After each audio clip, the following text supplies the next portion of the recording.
Hello friends, நம்ம இன்றைக்கி இந்த வீடியோவில் ரொம்ப ஈஸியாக குண்டுமல்லி வேணி எப்படி ரெடி பண்ணுறதுன்னு பார்க்கலாம். குண்டுமல்லி வேணி ரெடி பண்ணுறதுக்காக இடையில வைக்கிறதுக்கு வாடாமல்லி எடுத்துருக்கிறேன். நீங்கள் வாடாமல்லி, குட்டி ரோஸு, இல்லைனா ரோஸ் பெட்டல்ஸ் இந்த மாதிரி எந்த பூ வேணாலும் எடுத்துக்கலாம். இடையில வைக்கும்போது பார்க்குறதுக்கு ரொம்ப அழகாக இருக்கும். அடுத்து ஊசி வந்து சின்ன ஊசியாக இருந்தாலும் பரவாயில்ல, பெருசாக இருந்தாலும் பரவாயில்ல. ஊசியில் ரெட்டையாக அந்த மாதிரி நூல் போட்டுக்கோங்க, பூ கட்டுற நூல். அதோட கடைசி பக்கமாக நம்ம கொண்டையில் கட்டுற மாதிரி வேணும்னா கடைசியாக கொஞ்சம் நூல் விட்டுட்டு இந்த மாதிரி ஒரு கண்ணி குண்டுமல்லி பூ வச்சு கட்டிக்கலாம். கட்ட தெரிலனா நார்மலாக நம்ம கயிறு முடி போடுவோம் இல்லைங்களா, அந்த மாதிரி ஒரு 2 முடி போட்டுக்கங்க போதும். அடுத்து குண்டுமல்லி கோர்த்துக்கலாம் பாருங்க. குண்டுமல்லி கோர்க்கும் போது கொஞ்சம் காம்பை விட்டு கொஞ்சம் உள்ள தள்ளி கோருங்க. ரொம்ப ஒட்டி கோர்த்தோமா நம்ம நூலில் நகத்த உதிர்ந்து போயிடும். அதனால கொஞ்சம் காம்பை விட்டு உள்ள தள்ளி கொஞ்சம் பாதி காம்பில் கோர்த்துக்கங்க. குண்டுமல்லி கோர்க்கும்போது இந்த மாதிரி ரவுண்டாக ஒன்று பின்னாடி ஒன்று வர மாதிரி கோர்க்கும்போது பார்க்கறதுக்கு ரொம்ப அழகாக மாலைக்கட்டு கட்டின மாதிரி இருக்கும். இந்த மாதிரி நம்ம ஒரு 3 லேயர் கோர்த்துக்கலாம். இப்போ பாருங்கள், ஒரு லேயர் கோர்த்துருக்குறேன். இதே மாதிரி இன்னும் 2 லேயர், மொத்தம் 3 லேயர் கோர்த்துக்கிட்டோமா வந்து வாடாமல்லி 2 லேயர் வைக்கும்போது பார்க்குறதுக்கு ரொம்ப அழகாக இருக்கும்.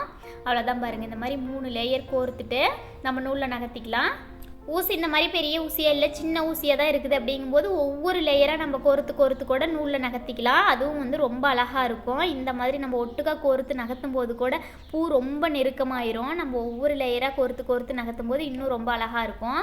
அடுத்து பாருங்கள், லேயர் கோர்த்தாச்சு. அடுத்து குண்டுமல்லி கோர்த்தாச்சு. இப்போ வாடாமல்லி கோர்த்துக்கலாம் பாருங்கள். வாடாமல்லி அதே மாதிரி ஒன்று பின்னாடி ஒன்று வர மாதிரி நல்லா நெருக்கமாக கோர்த்துக்கங்க.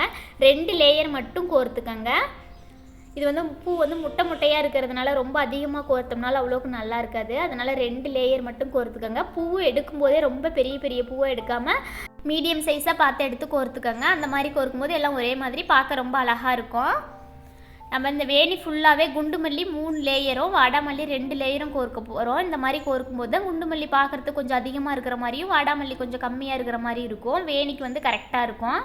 அவ்வளோதான் பாருங்கள். இந்த மாதிரி கோர்த்துக்கலாம்.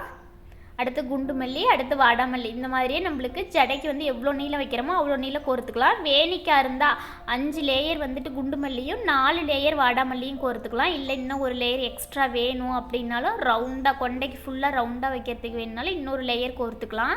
நம்ம இதே மெத்தடில் மல்லிக்கு பதிலாக காக்கட்டான் கோர்க்கும் போதும் பார்க்குறதுக்கு ரொம்ப அழகாக இதே மாதிரி இருக்கும் வேணி. அவ்வளோதான் பாருங்கள். 4 இடத்துல வாடாமல்லியும் 5 இடத்துல குண்டுமல்லியும் வச்சுருக்கிறோம். வாடாமல்லி வந்து 2 லேயர், குண்டுமல்லி வந்து 3 லேயர். இது வந்து ஒரு பிரைடல் வேணிக்கு கரெக்டாக இருக்கும். இல்லை இன்னும் ஒரு அடுக்கு எக்ஸ்ட்ரா வேணும் அப்படின்னா வாடாமல்லியும் குண்டுமல்லி இன்னும் ஒரு அடுக்கு எக்ஸ்ட்ரா கோர்த்துக்கலாம். அவ்வளோதான். இந்த மாதிரி கோர்த்துட்டு லாஸ்ட்டாக இந்த மாதிரி கொஞ்சம் நூல் விட்டு கட் பண்ணிக்கோங்க. நூல் விட்டு கட் பண்ணிவிட்டு, ஏன்னா எப்பயுமே லாஸ்ட்டாக வந்து முடி போடுறது, கோர்த்த பூவில் முடி போடுறது கொஞ்சம் சிரமமாக இருக்கும். அதுக்கு வந்து இந்த மாதிரி நூலை ரெட்டையாக பிரித்து இந்த மாதிரி முடி மாதிரி கொண்டு வந்துடுங்க. அந்த முடி ஹோல்ஸ் வந்து ஃபுல்லாக போட வேண்டாம். கொஞ்சம் வந்து கேப் விட்டு அதுக்குள்ளே ரோஸ் காம்போ இல்லை குச்சோ, ஏதாவது மாதிரி குச்சி இருக்குது இல்லைங்களா, அந்த மாதிரி குச்சோ அதுக்குள்ளே விட்டுட்டு இந்த மாதிரி எக்ஸ்ட்ரா 2-3 முடி போட்டுக்கோங்க. அவ்வளோதான். ரொம்ப அழகாக லாஸ்ட்டில் முடி போட்டாச்சு. ஃபஸ்ட்டுக்கு இதே மெத்தடில் வேணால் முடி போட்டுக்கலாம். ரொம்ப ஈஸியாக குண்டுமல்லி வேணி ரெடி ஆகிடுச்சு பாருங்கள். இந்த வீடியோ பிடிச்சிருந்தா மறக்காமல் நம்ம சேனலை சப்ஸ்கிரைப் பண்ணிக்கோங்க. அப்போ தான் நான் அடுத்தடுத்து வீடியோ போடும்போது உங்களுக்கு நோட்டிஃபிகேஷன் வரும். இந்த வீடியோ கடைசி வரைக்கும் ஸ்கிப் பண்ணாமல் பார்த்ததுக்கு தேங்க்யூ ஃப்ரெண்ட்ஸ்.